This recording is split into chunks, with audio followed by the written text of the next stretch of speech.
Welcome to the Think Fitness Life podcast, Mindset, Exercise, and Nutrition. We are three personal trainers and health coaches dedicated to providing information in these realms to promote critical thinking and assist people in their life practice. My name is Matt Gluckman, and as always with me are my two co-hosts, Eric Menchie and Mike Urso. Say hi, Mike. What's up? What's up? What up, Eric? What's up, man?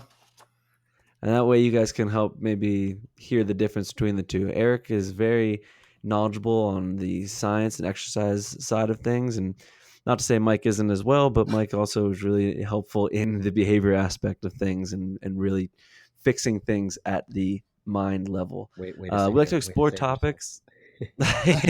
Making sure you didn't get mad at me real quick. You're quick to respond.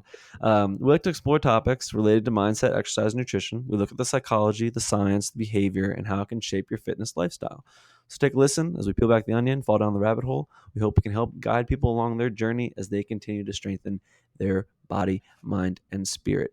And I think it's important to also mention that we are here to help promote healthy living habits for longevity and quality of life. And if there's any way you feel that these podcasts could be better suited to the public, please feel free to leave a comment on iTunes or Spotify or write us an email, thinkfitnesslife@gmail.com. And this episode, I'd like to dedicate to discussing food labeling, buzzwords, nutrition labels, serving content, serving sizes, excuse me. I think it's just important to question everything you read on these labels. Whereas maybe 50 years ago, the labels would be used to help educate. It almost feels like nowadays these food labels are almost trying to pull the wool over your eyes.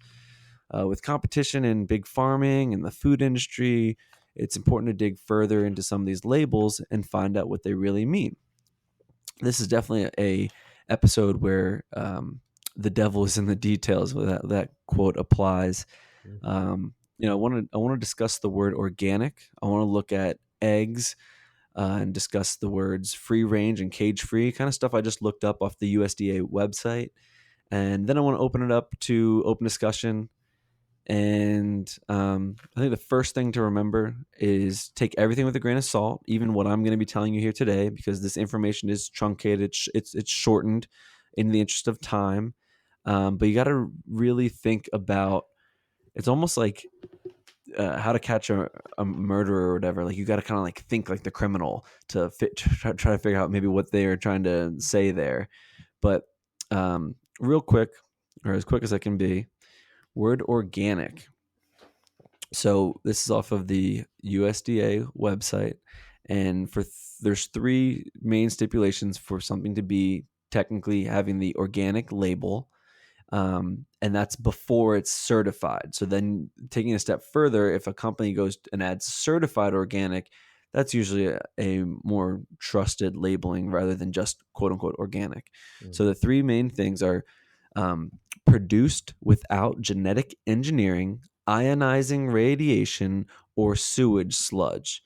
And a variety of methods that genetically modify organisms or influence their growth and development by means that are not possible under natural conditions or processes are not considered compatible with organic production. Make sense? Roger. Still with me? Yeah. Cool. Then they go on to say it has to be overseen by the USDA. I have a little asterisk against that one. And then produced using allowed substances. So you click on the allowed substances list, and it is extremely extensive. So for the most part, essentially there is an evaluation criteria allowed for prohibited substances and allowed substances, and the methods for their use and the timing in the harvest when they're allowed to be used, right? Because some of this stuff is only allowed to be used pre-harvest or post-harvest. But the list has four main categories: synthetic allowed, non-synthetic allowed, synthetic prohibited, non-synthetic prohibited, and then the different parts of the process when they're allowed. Oh And my really, God, what does it all mean? Exactly, and really when you look through it, it's just a long list of chemical names, and I really urge people, and I'll link it in the show notes to click on that list because you're going through it and it's saying like algicide, disinfectants, alcohol, aspirin, ethanol, glycerin, hydrogen peroxide, chlorine, and it just makes you wonder how much of the stuff is allowed because it's not harmful at all, or how much of it is allowed in minor doses because big business and profit. So it's a little daunting, but I think people do shut off their mind when they see the word organic, like, oh, everything's safe. So I think it's important to talk about that. Um, I want to make one clear distinction, and then I'll open it up, open discussion. When I'm looking up the USDA definition of free range and cage free, they're pretty synonymous. They're pretty similar. And I'm going to write these in the show notes. And then there's another certifying company called the Humane Farm Animal Care. And I would almost, if I'm getting eggs, I'd almost exclusively look for that, um, not certification, but that guideline or requirement, because in their free range and their pasture raised definitions, their requirements are much more strict. So for something to be free range, um, it's very broad in the USDA definition, right? It just says must be produced by hens that are able to roam vertically and horizontally in indoor houses and have access to fresh food and water. Like, that's so general. In the HFAC's certifying, free range is requirement of 2 square feet per bird. The hens must be outdoors, weather permitting, and when they're outdoors, they must be outdoors for at least 6 hours per day.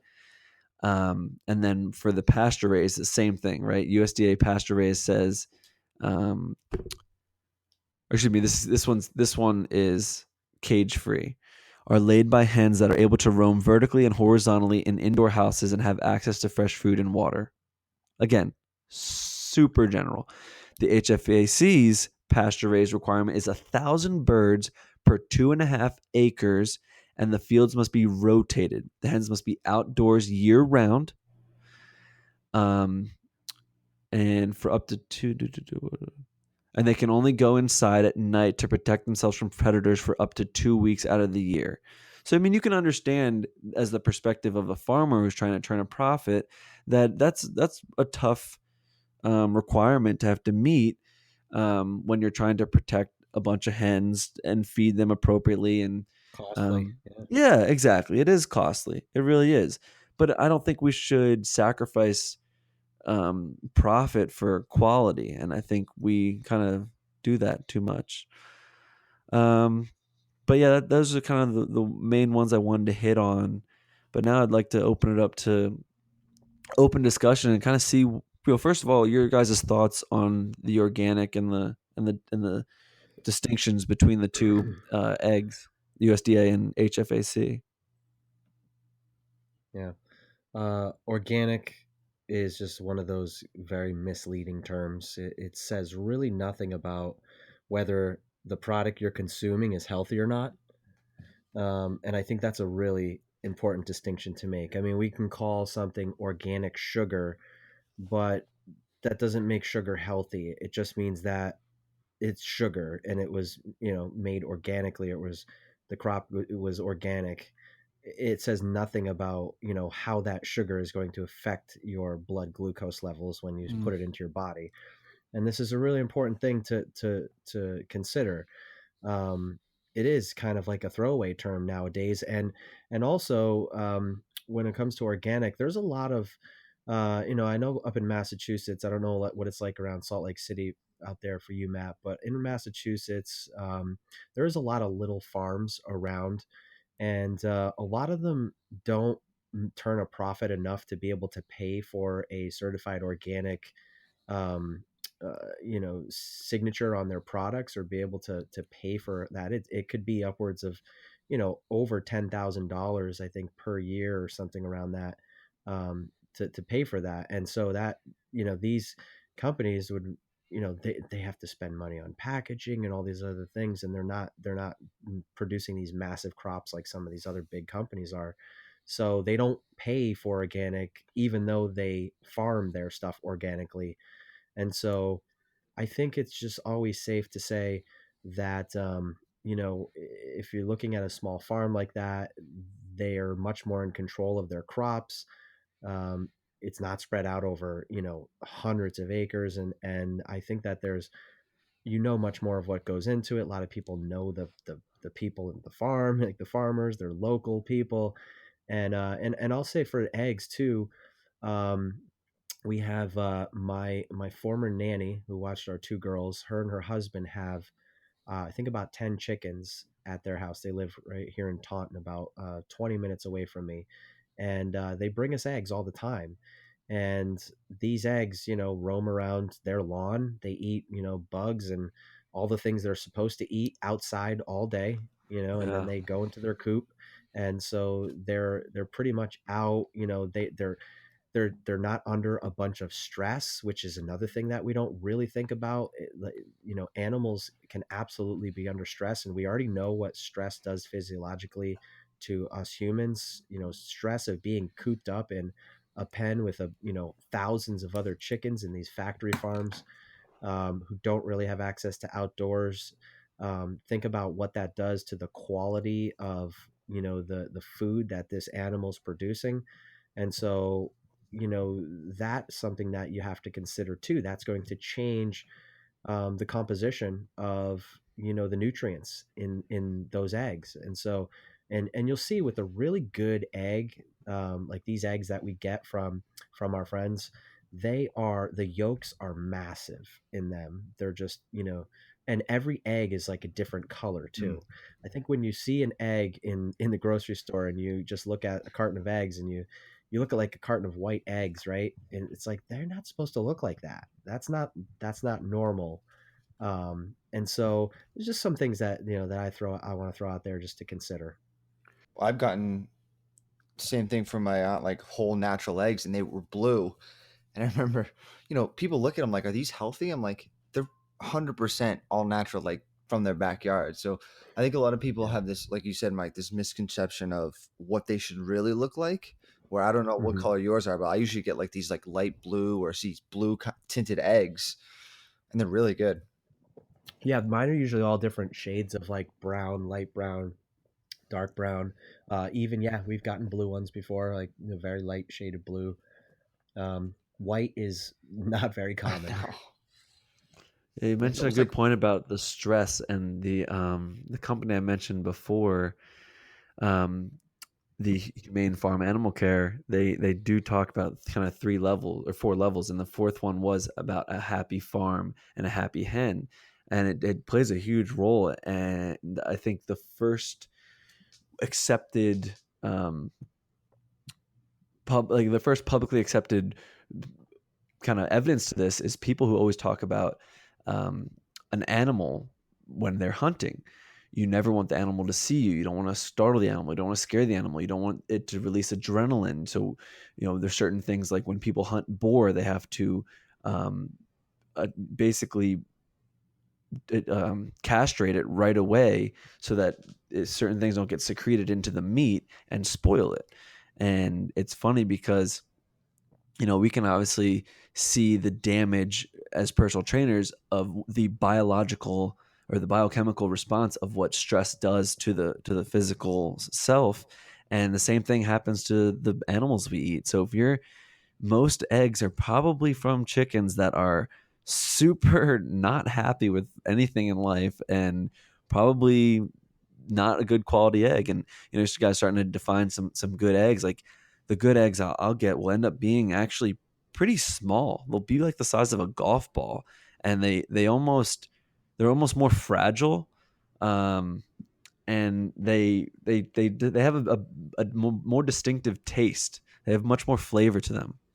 Mm. I don't know. Do you guys have any co-op farms up there? Several. Yeah, Okay. there's even some fish fish shares as well, Oh, that's in awesome. off of Cape Cod. Yeah, but there's plenty of farm shares. I know there's Walden Farms, which is a meat share, which is up here, which is really good. You can get all your meat farm, grass fed and all that. So really, really good stuff. Yeah, we have a co-op farm here where the guy actually um, he actually farms his own crickets that he feeds for the to the hens. So he like takes it a step further, and I think it's really cool. It's But interesting. I feel like a lot of those co-ops, I know in Western Mass there was some, a lot of them shut down because they couldn't compete with these big industries and they were putting out of Yeah. business. I think it was out near Springfield. I don't know, Mike, if you know about this. I think there was a bison farm where you could go get like really good cuts of bison. Mm. You could almost buy a full one and it'd be like sit in your freezer for almost all year.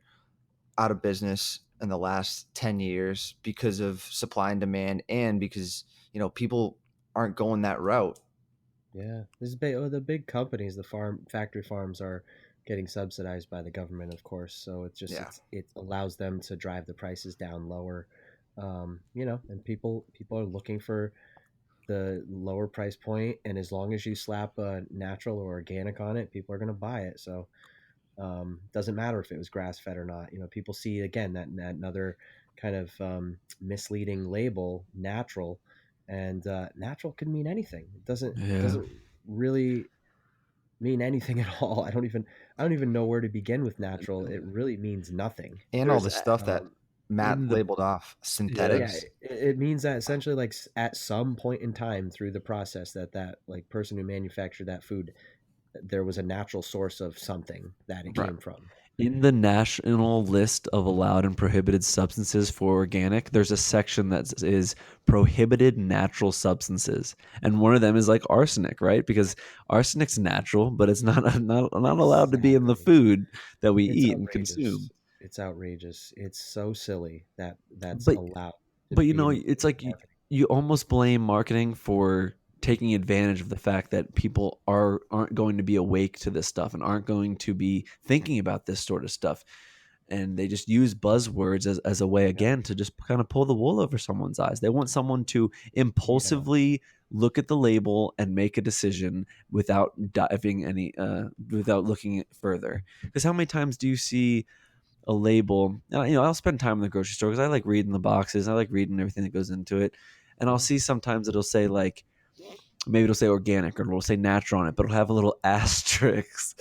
And then you go read the asterisk and it's something ridiculous, right? Right, right. But this is people aren't looking at the research when they're looking at the headline. You know what I mean? Hmm. And this is the Yeah. same with food labels. Another good one is you see it on cereals a lot, made with whole grains. Ooh, that's a good And Oh, one. whole gosh. grains is when you see that you're like, okay, so First of all, you we shouldn't even be typically having whole grains. right. We're past that. Yeah. So there's one. You probably shouldn't have that much whole grain, if at all.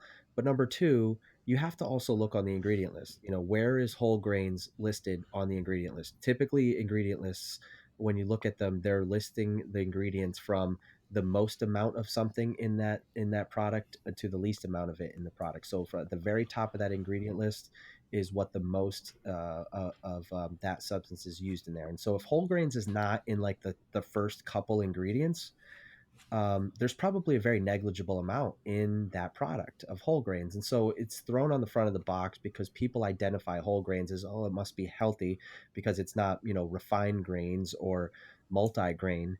But you see whole grain, and if it's not a part of the top of that ingredient list, then there's probably very little, if any, in the in In the product at all. But actual, if there right. is a little bit in it, they can put They it on can the put it label. on the label. Yeah. You know what? Yeah, Another yeah. one that kills me too, um, when it says no high fructose corn syrup, and you look at the back, and it has corn syrup. It doesn't have high fructose corn syrup, but it has corn syrup. Yeah. You take one word Oh. away, it works. Yeah, exactly. But it's these little semantics that make me think that it's like we've snowballed effect, right? Like we just Yeah, yeah. sort of Or started yeah, we how we, about we the like made different regulations, and we made different yeah, loopholes, and then different Tolerance. different lists, and yeah, it just got out of hand. And the bottom line is people and companies will sacrifice anything to turn a profit, and that shouldn't be our main priority. The main priority shouldn't be to profit off of our fellow man. Our main profit should be the society should win, right? If you Oh, but listen to, Matt, it is because that's how capitalism works. Yeah. oh, I don't want to get all political here and everything like Yeah, that, but but I think it it is. can happen without that way, without stepping on someone else, without ruining someone else's life or ruining someone else's health. You can turn a profit and be morally sound at the same time. But Well, that's what people these just big gotta, corporations do. yeah, They pay the money to have these labels altered. Because what was it years ago that they could technically put not have to put trans fat to a certain amount? What was it? Maybe yes, 1 gram. They didn't have point to five put Okay. any, grams. If it's less than point Less five than grams, point. yeah, Yeah, yeah, yeah, yeah, yeah. it's and very they could misleading. sneak it in there all around. You could see it in the ingredient list, but if it wasn't like that net weight, they can get away with it. And these companies, paid a lot for that, and a lot of people But thought that. well, Eric, also that they say is they usually say they don't have to if it's less than point 0.5 grams of trans fat per serving, They don't have to put and the so word on Per a it, right? serving? serving, Ooh, right? So the serving size can be very small, wow. which would mislead the consumer on how much is actually in the entire product. Because if you look at the serving size, sometimes the serving sizes are so small on that label, and so what you think is a negligible amount of, like, the like a lot of sodium or a lot of trans fat is actually a lot when you look at what's in the entire product. So that's another thing that you really should pay attention to, is the serving size on the label as well. They trick you left and right. Not trick, they evade you, because they want you to keep buying their product. And if Yes, you ever found it's out what's lying by actually in it, omission. yes, Exactly. yeah, I was Yeah. gonna say it's not that they're outwardly lying to you, but they're just not including information, right? Like again, saying that it's uh, no high fructose corn syrup. Like technically, there's no high fructose corn syrup in it. But it's like, Right. well, the whole point of saying no high fructose corn syrup is that we don't get a synthetic syrupy chemical in our system. So if that's the goal of writing no high fructose corn syrup, then you're putting corn syrup in anyway, and you're defeating the purpose. So it's like it literally is just a game of semantics, just to turn a profit, just to get the product out there. Well, yeah. one of my favorite ones too is so many people are still thinking, like, I don't know how many people have said to me, like, oh yeah, I had a low fat yogurt, or I had a low fat something. And Ay, ay, ay. I want to like, You'll yeah, I rip your just want to own like hair scratch my out. eyeballs out. Yeah. I do. I mean, so this one, okay, let's just talk about it for a second. Low fat is almost always like, that means that they have, reduced the fat, but they added more sugar Crap ton into of it. sugar. Crap ton of Yeah, because sugar. you have to make up for the calories lost when you take out the fat, and so you have to add sugar into it, and so it's so much sweeter. Take a look at, I'll use this example, like a Siggy's yogurt versus a, like, just regular Dannon original yogurt, and what a low fat yogurt. And what you'll see is little to no fat, right? And there is a ton of sugar in that Dannon low fat, your no fat yogurt. And in the Siggies, let's say 4%, there's, somewhere around 8 grams of fat and maybe like half the amount of sugar that's in the low fat one. And so what's going on there is you actually get a better product that's going to make you feel more full, not spike your blood sugar as much. Now, dairy is a whole nother topic we're not going to get into, but just for the sake of making the comparison, that's essentially what's going on when you see something low fat on a label. Yeah, it's just like basically, well, where else is it? If it's not, if you're not giving me bad ingredients as fat, what is the bad ingredient? You know what I mean? Right. Because if you Um, Right. take that out, can you imagine how that's going to taste with no sugar and no fat? yeah, well, Right. we are missing a little bit. One aspect to this is kind of timing and trends, and um, when kind of waves of fitness movements hit, right? Because for a while, that buzzword that sold was fat free or all natural or sugar free, right? Those were the negatives that people avoid, and then we got into like gluten free and more words like that, and now the big buzzwords like organic. So it does happen along with kind of the cultural um, focus at the time. Yeah. And it instead of it being about sort of educating the public on the kind of the science behind it and doing things the right way, we just take another shortcut, and then we do another thing where basically it's a bunch of people in the rat race who are just trying to be the first to the market to say, oh, people are now avoiding sugars. Let's start putting no sugar on the label, and let's print it off as quick as possible. And well, guess who does that the quickest? People who have a bunch of money, a bunch of capital, a bunch of production, a bunch of products, and a bunch of shelf space already lined up. So it's easy for them to be the first to market. But in my opinion, kind of a quote I learned recently was the people involved in the rat race, well, at the end of the day, they're still rats. So you just can't be blindsided and you can't be impulsive about some of this stuff. It's really important to take your time, ask questions, keep digging further. Um, I think, Yeah, and another Well, part of it too, we've talked about this I think in the past and on other podcasts, which is you can be proactive or you can be reactive about how you spend your money towards these things. And so, what I mean is specific to this is you can be proactive and spend your money on better foods, organic, quality organic foods, whole foods. And, it's going to cost a little bit more preparation, time, money, or you can eat those you can save a few dollars, right? You can buy the Cheetos and the high fructose corn syrup products and the highly processed stuff, and you could eat that, and you'll probably end up getting you know um, uh, some sort of disease or pathology down the road from that, and you will spend that money eventually, and live a much lower quality of life on multiple surgeries, medications, um, home care because you have neuropathy in your legs because of diabetes. There are so many issues that can arise from this long term from just eating this crap diet. And so you got to think about that. You got to think about that now. Like it's about making an investment into your bank account now. It's about kind of delaying gratification right now of these highly palatable, garbage foods for the long-term benefit of living a longer, healthier life, um, and being able to do things later on in your life, down the road, and not having to spend that money on all the medications and healthcare. And it's just who knows where this is going if we continue to feed Americans this way and don't change what we're doing. yeah.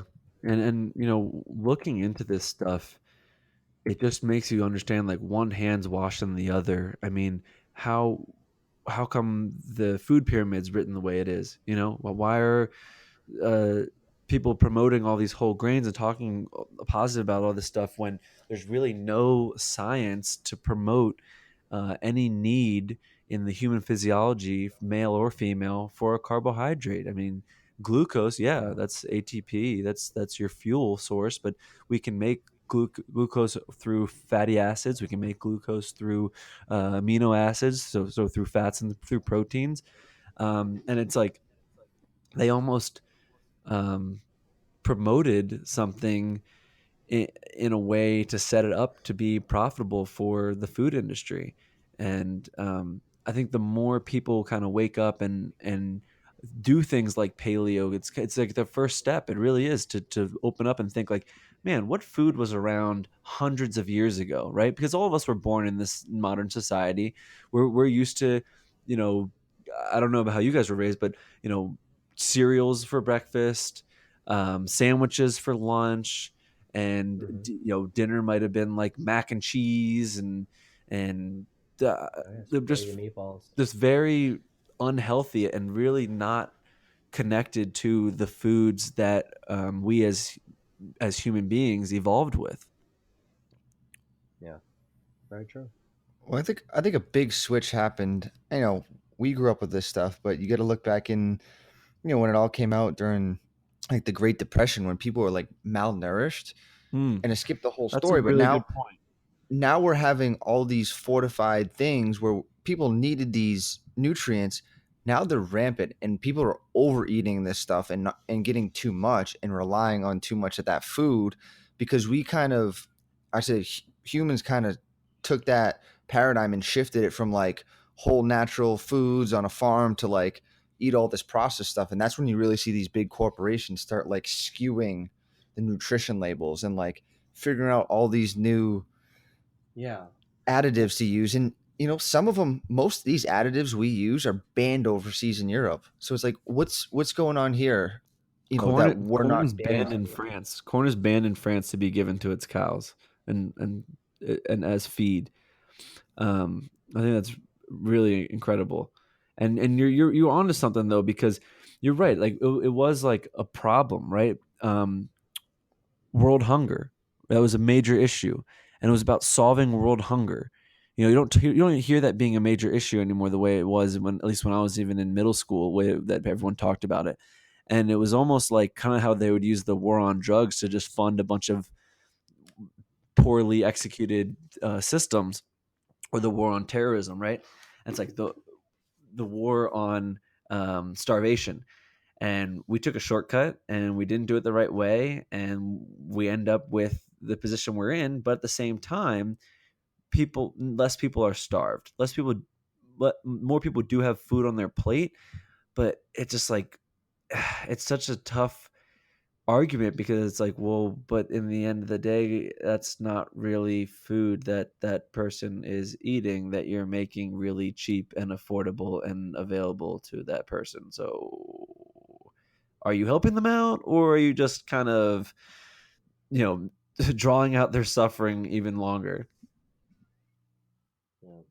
And something too, though, we haven't really talked about it, but I think that with the information age that we are in and our ability to exchange and share information and communicate, via social media and on the internet at such a fast, high level, like more than our brains can even process right now, information is coming in. Right. That I do think that these people are catching on to what's real about nutrition and what's not, what's healthy and what's not. And I think now more than ever we are seeing like this information get out there and people starting to become educated. And I think this is a reason, like Eric said, why some of these companies are having to re-engineer their foods or Mm. change their labels so that they can be a little bit more deceptive in luring people to their products by using these catchphrases like natural, whole grain, organic, to sound healthy, because people are catching on. I mean, before you know it, people like us who are putting this information out there are debunking a lot of these words that people hold tried and true as like making their food healthy. And I think that the more we can do things like this, the more that this information can get spread around and people can be educated Yeah. about the truth behind what the food industry and big food is really doing, and how they're really watering down their product with high levels of processing and making things really cheap, that are very low nutrition, in nutritional content. I think that we will start to see the tide turn and the pendulum start to swing back Yeah.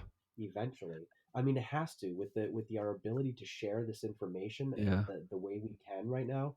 How can it not? We have to do better. All I can say is we have to do better. We have to share as much as possible, get this information out there, and continue to you know Question. I don't know, question. Yeah, always question, Yeah. and just seek answers.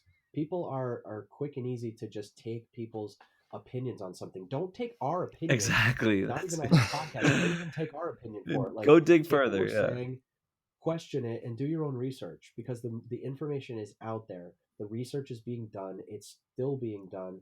People are, there's a lot of more long-term studies now that we can look at with a lot of these things that are showing why people are getting chronic heart disease and diabetes and hypertension and having strokes and all these issues that are related to poor nutritional decisions, and that are most almost all of these are preventable types of Yeah. diseases.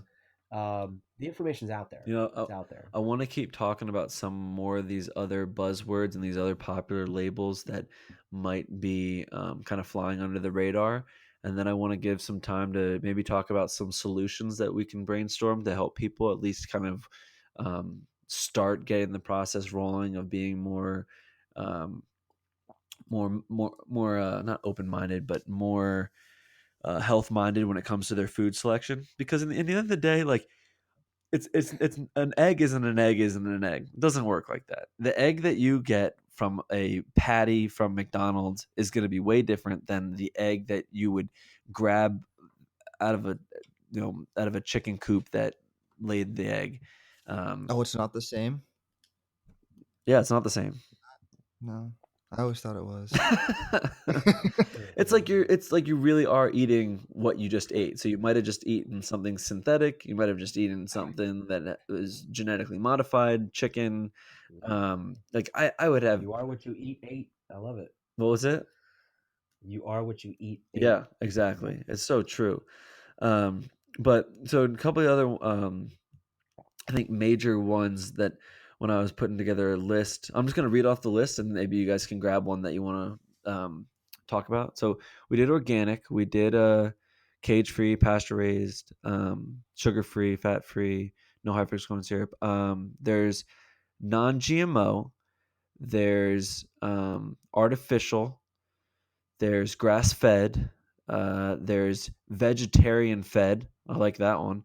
Um, there is vegan. I love that one because when it's vegan, guess what? You got some titanium dioxide in that motherfucker. There is That's my some favorite. fake ass chemicals. When it says vegan, you can for damn sure well know that on the back of that box that you have your vegan burritos or whatever they may be, that there is synthetic chemicals to make whatever they made, or they use titanium dioxide to make whatever they made shiny. And these are all things that are in the allowed list and certain Or processed. percentages. But yeah, were there any of those stick out that you want to talk about?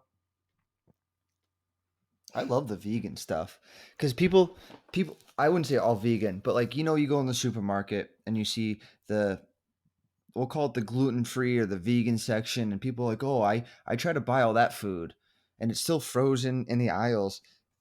And I tell people it's still garbage. It's still somewhat cardboard composite of a food made in a laboratory. Why wouldn't you just go to like Mike said, a farm and get, a whole chicken, buy a whole chicken, get some eggs and some vegetables. Like that food doesn't substitute for the foods 3 aisles over just because it says gluten free, vegan, no whole grains. You guys ever run into that with clients, people? Oh yeah. Yeah. I get that a lot, and it's just like it drives me crazy. Well, But I people think think there's a that the big word vegan is like a safe net.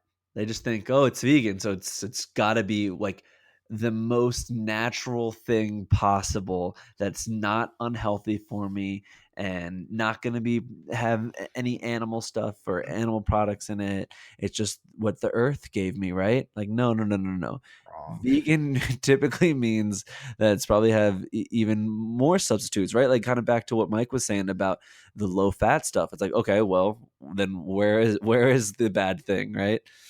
Yeah, Um, and it's the same with gluten free because now they're substituting gluten with, usually if you look on the back of like gluten free pasta, it's made from corn. So you've kind of just went from, hey, this is gluten with this pesticide.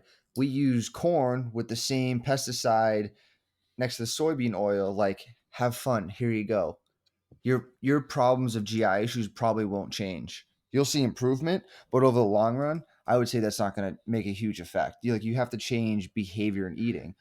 But in fairness, most people don't know how to read the back of a box, a nutrition label.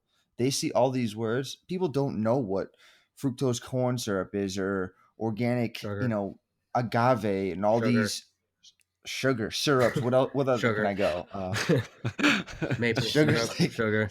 oh, and but there's just so I much think added sugar I think you made a everywhere. good point though, and a good wake up call for people who are listening to this and might think like, "Well, is this stuff actually like really that bad? Like, come on, everyone's alive." Like, All right, look at the I rates pictured of somebody saying that. Just look at the rates of like diabetes and autoimmunity. It's insane.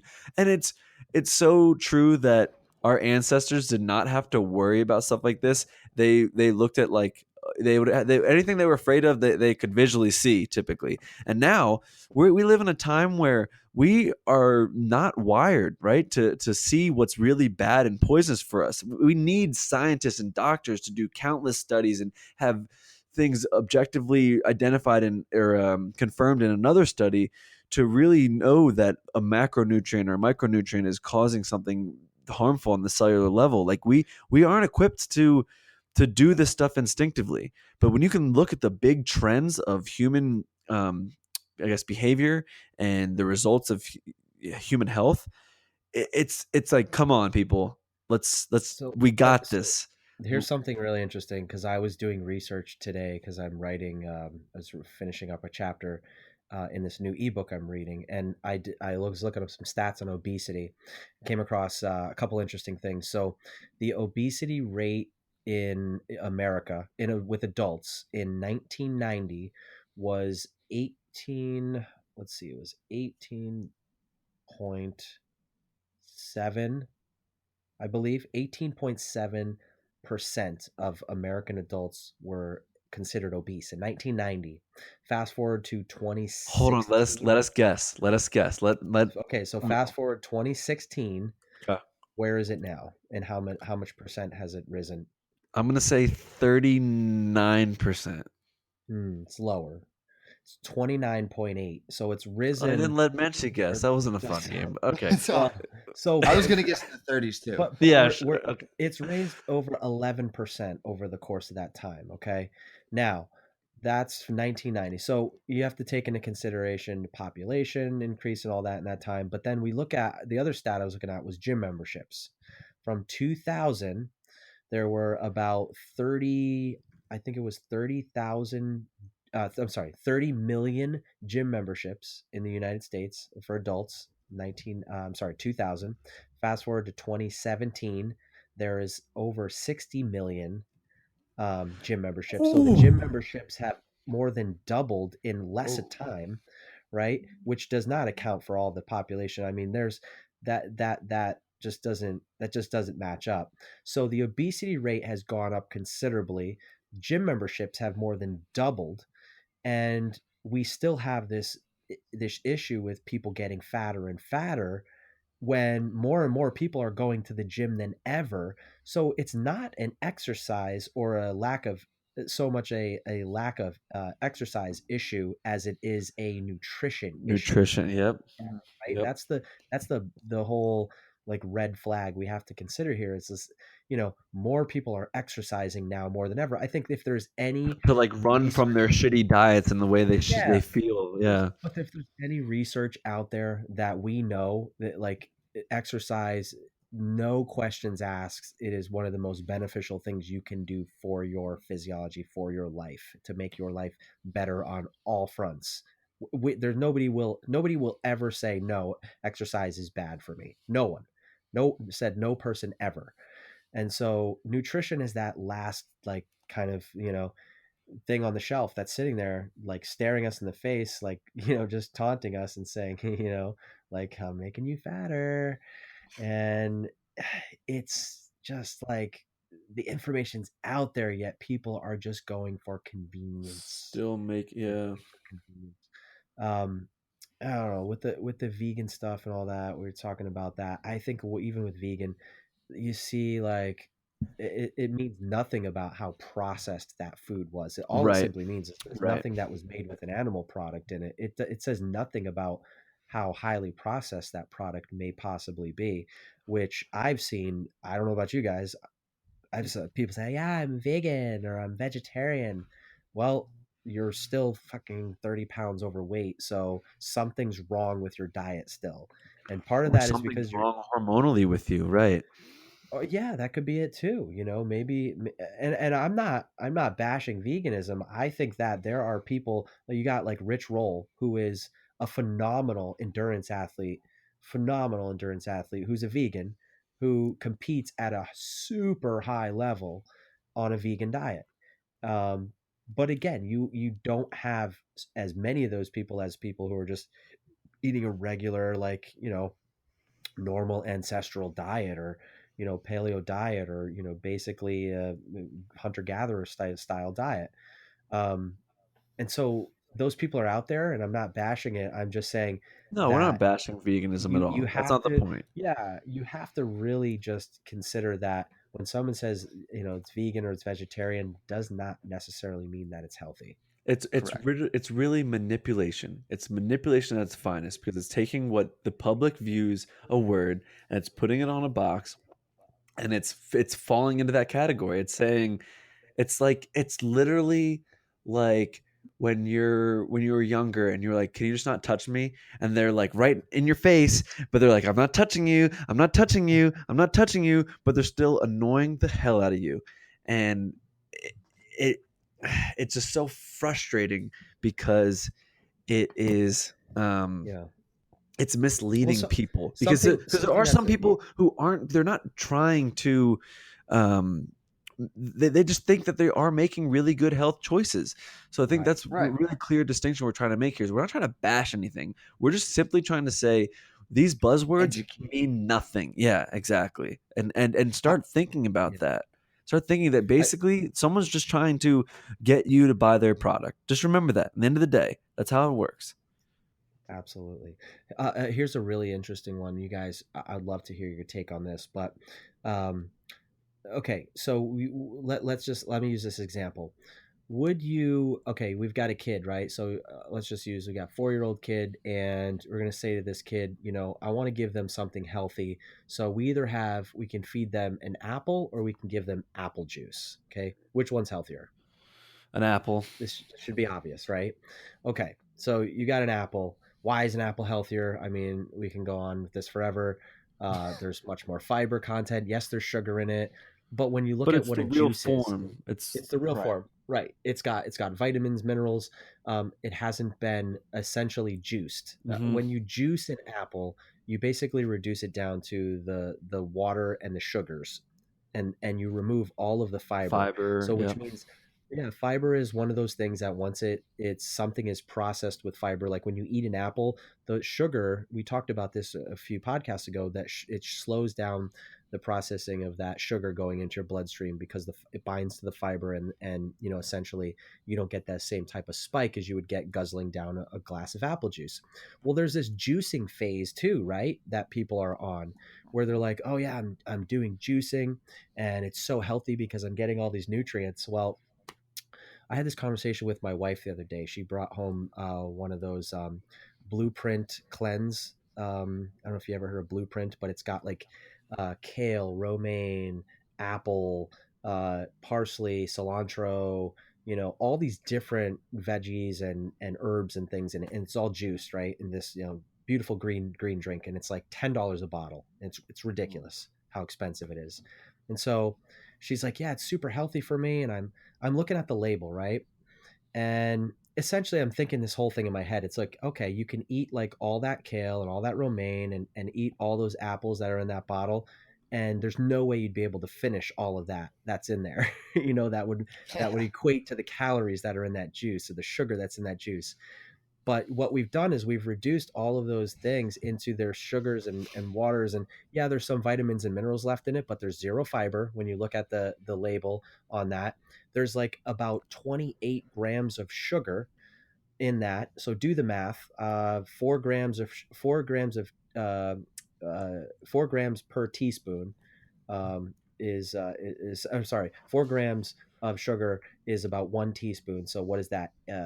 4 times 8, no, 4 times 7, 4 times 7 is 28. 7 teaspoons of sugar in that juice, okay, is essentially what you're drinking. In Do you think just the With form no of fiber, sugar. people In already just have? the form of with no sugar.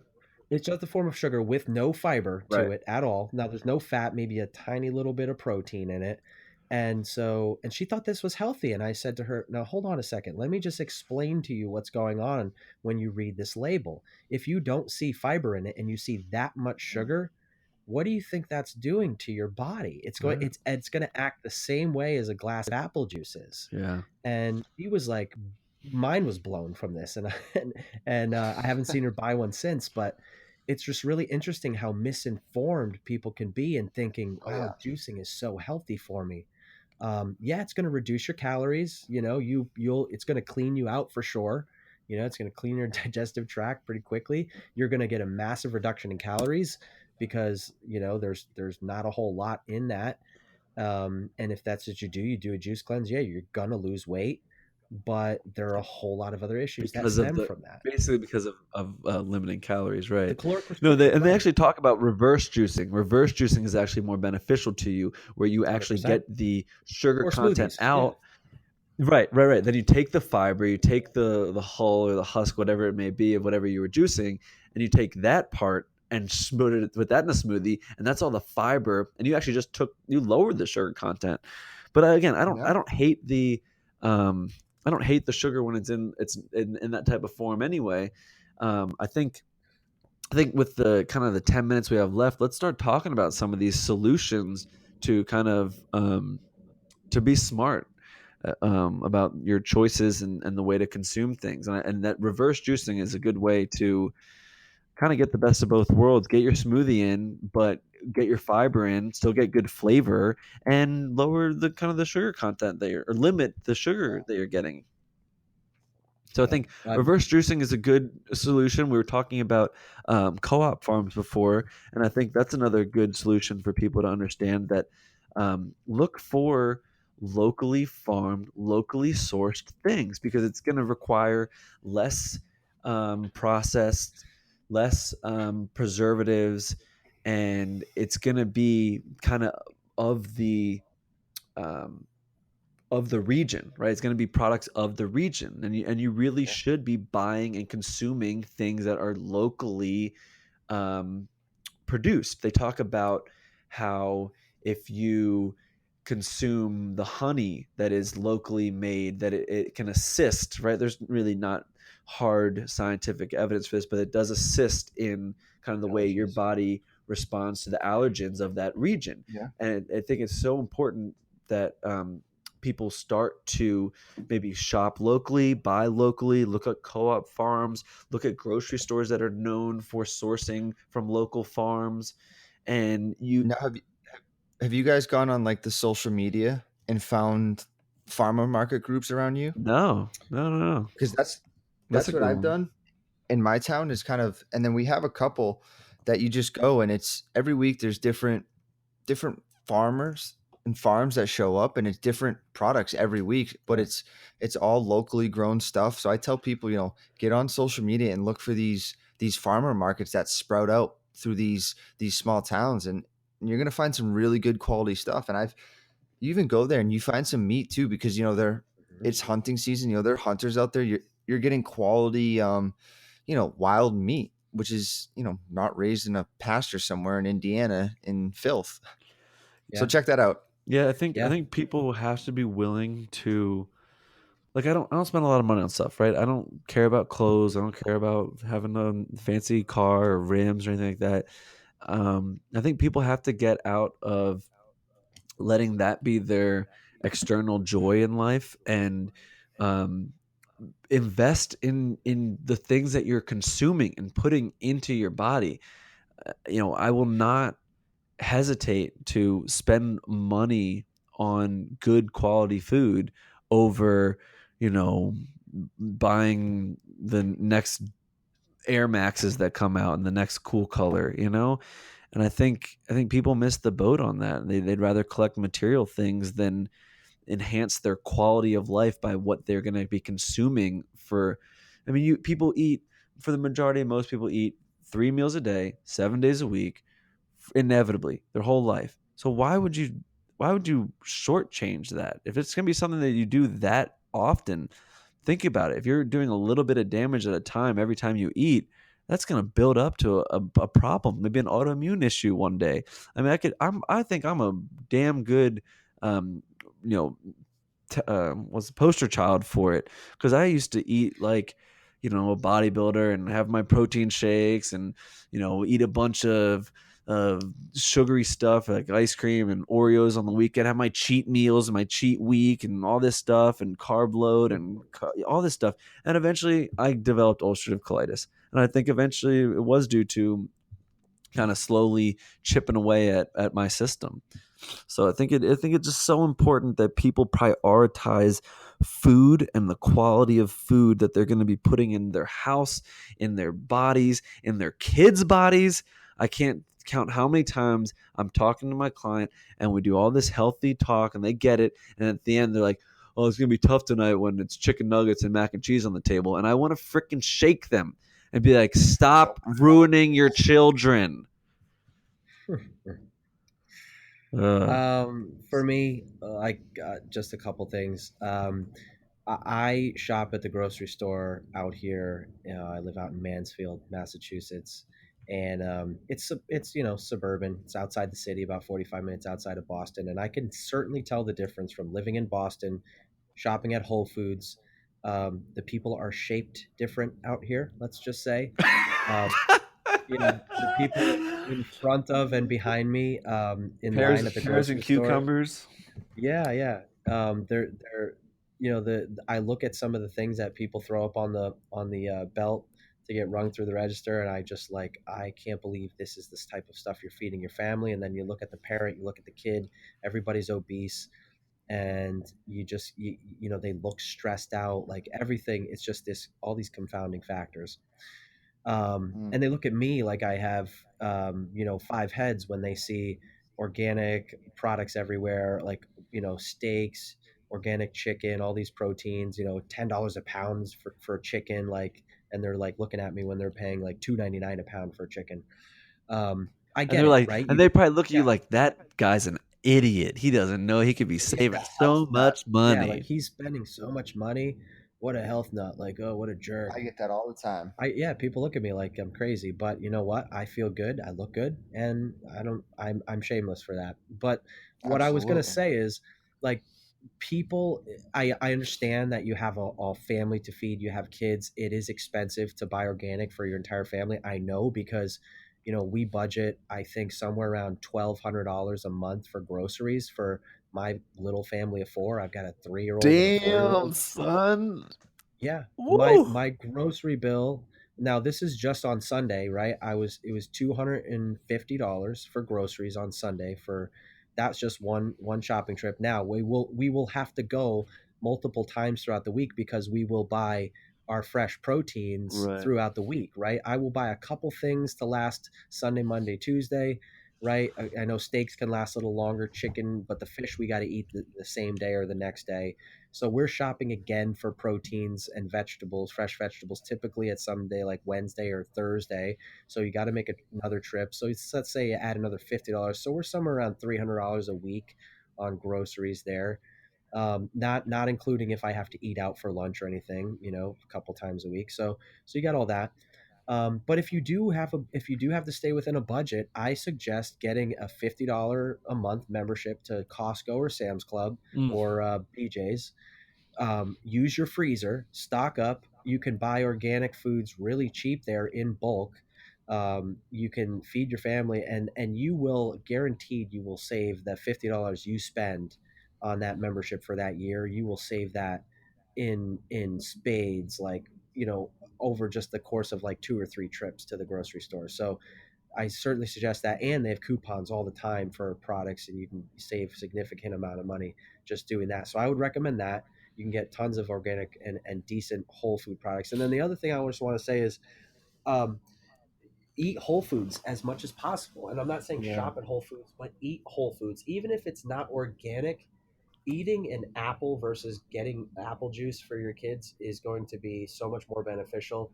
If it doesn't have a label on it and it's a whole food, that's because it's a whole food. It means though there's one ingredient. The one ingredient is the whole friggin' food. So, eat stuff that doesn't have labels on it, that's perishable. That's the stuff that is going to be the best for you. You know what's in it. You don't have to read a label because it's one whole food. You already know what that food is. So yes, it takes more time. Yes, it costs more.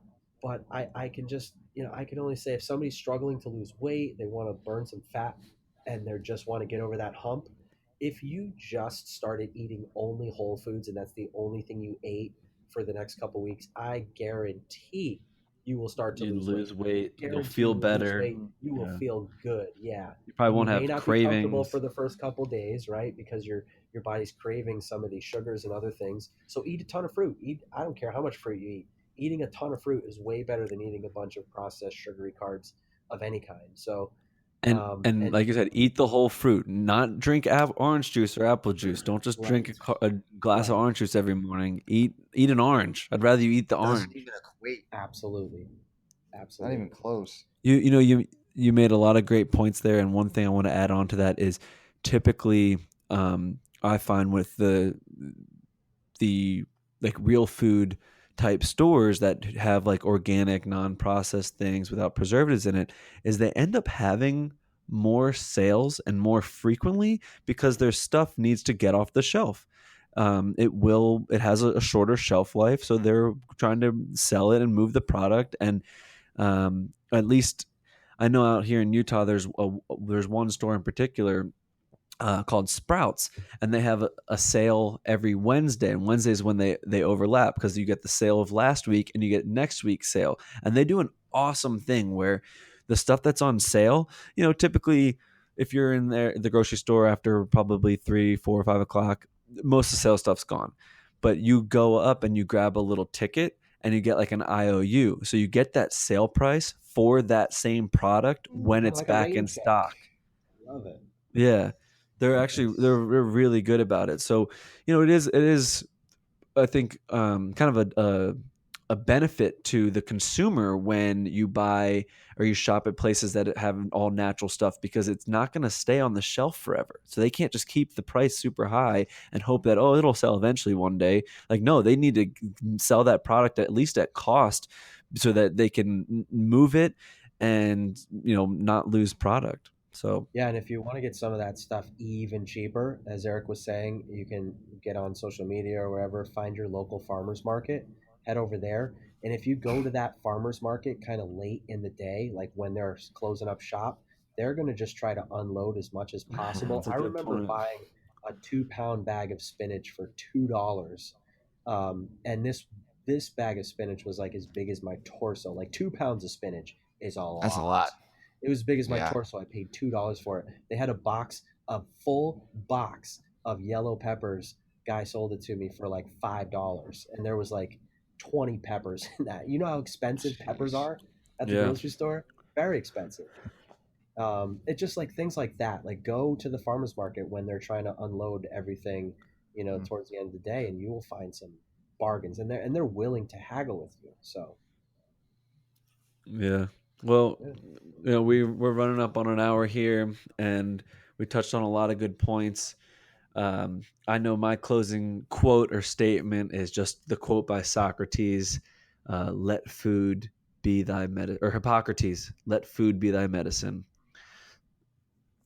So Yeah. let you guys kind of do your closing statements, and then we'll wrap this up. Man, you love that one, huh? Oh man, that's You love it. it's so I important. Yeah, absolutely. And people just need to be smart. And smart about choices of what they're putting in front of them. And it becomes a choice, a habit at the end of the day. If they keep putting, like you said, a healthy whole foods in front of them, they're going to make that right choice. And then just be cautious of and aware of what's on the labels. Do your homework, read. If there's more than 5 ingredients, you probably shouldn't be putting it into your system anyways. And that's a great place to start. You don't need to know anything else, but if there's more than five, probably don't need to buy it. Yeah.